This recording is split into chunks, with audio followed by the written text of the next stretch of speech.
ನಾನು ನಿಮ್ಮ ಪ್ರೀತಿಯ ಕಾಮನಕೆರೆ ಉಂಡಿ ಎಚ್ ಗಿರೀಶ್ ಮಾತನಾಡುತ್ತಿದ್ದೇನೆ.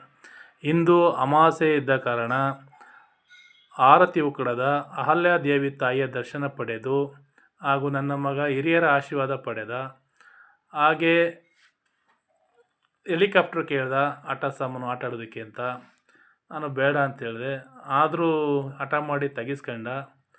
ಅವನು ಹಠ ಮಾಡಿದ್ಕೋ ಏನೋ ಗೊತ್ತಿಲ್ಲ, ಅದು ಪೇಮೆಂಟೇ ಆಗಲಿಲ್ಲ. ಅಲ್ಲಿ ಜಿಯೋ ಸಿಮ್ಮಲ್ಲಿ ನೆಟ್ವರ್ಕೇ ಇಲ್ಲ ಅಲ್ಲಿ.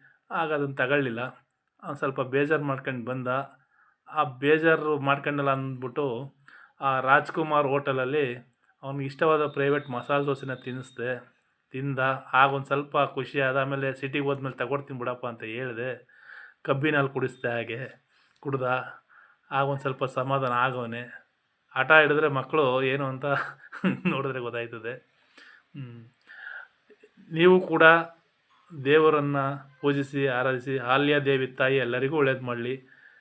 ಆರತಿ ಉಕ್ಕಡಕ್ಕೆ ಹೋಗೋರು ಹಾಗೂ ಆ ಕಡೆ ಸುತ್ತಮುತ್ತ ಹಳ್ಳಿಗೆ ಹೋಗೋರು ಒಂದು ಸಲ ರಾಜ್‌ಕುಮಾರ್ ಹೋಟೆಲ್ಗೂ ಭೇಟಿ ಕೊಟ್ಟು ರುಚಿಯಾದ ಶುಚಿಯಾದ ತಿಂಡಿನ ತಿನ್ನಿ. ಒಳ್ಳೆ ಹೋಟ್ಲು, ಭಾಳ ರುಚಿಯಾಗಿತ್ತು, ಶುಚಿಯಾಗಿತ್ತು. ದೇವರು ಎಲ್ಲರಿಗೂ ಒಳ್ಳೇದು ಮಾಡಲಿ. ಧನ್ಯವಾದಗಳು ಗೆಳೆಯರೇ.